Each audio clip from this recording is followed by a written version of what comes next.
ஒரு சிறிய கிராமத்தில் அன்பு என்ற இளைஞன் இருந்தான். அவன் வாழ்க்கையில் தொடர்ச்சியாக பல தோல்விகளைச் சந்தித்துக் கொண்டிருந்தான். அவனது கனவுகள் அனைத்தும் கை நழுவிப் போவது போல் தோன்றியது. ஒரு கட்டத்தில் மிகவும் சோர்வடைந்து, இனி தன் வாழ்க்கையில் வெளிச்சமே இல்லை என்று முடிவு செய்தான். அவன் ஊரின் பெரியவர் ஒருவரைச் சந்தித்து தன் வருத்தத்தைச் சொன்னான். பெரியவர் அவனைத் தோட்டத்திற்கு அழைத்துச் சென்றார். அங்கு ஒரு சிறிய மூங்கில் செடியையும் ஒரு புல் தரையையும் காட்டினார். பெரியவர் சொன்னார், தம்பி, நான் இந்த இரண்டையும் ஒரே நாளில்தான் நட்டேன். புல்தரை சில வாரங்களிலேயே அழகாக வளர்ந்து பச்சை பசேல் என படர்ந்தது.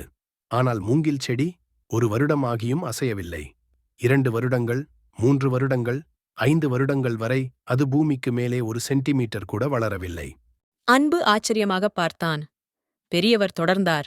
ஆனால் 5வது வருடத்தில் அந்த மூங்கில் செடி வெறும் 6 வாரங்களில் 80 அடி உயரத்திற்கு வளர்ந்தது. அந்த 5 வருடங்களாக அது சும்மா இருக்கவில்லை. பூமிக்கு அடியில் தன் வேர்களை மிகவும் பலமாக ஊன்றிக் கொண்டிருந்தது. தன் பிரம்மாண்டமான வளர்ச்சிக்குத் தேவையான அடித்தளத்தை அது ரகசியமாக உருவாக்கிக் கொண்டிருந்தது. அன்புவை பார்த்து புன்னகைத்த பெரியவர், உன் வாழ்க்கையிலும் இப்போது வளர்ச்சி தெரியாமல் இருக்கலாம். ஆனால் இந்த தோல்விகள் உன்னை பலப்படுத்துகின்றன.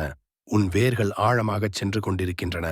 சரியான நேரம் வரும்போது நீயும் மூங்கில் போல உயரமாக வளர்வாய். பொறுமையாக இரு. என்றார். வாழ்க்கையில் தாமதம் என்பது தோல்வி அல்ல. அது ஒரு பெரிய வெற்றிக்கான தயாரிப்பு காலம். உழைப்பை விடாமல் இருந்தால் காலம் உனக்கான உயர்வை கண்டிப்பாகத் தரும்.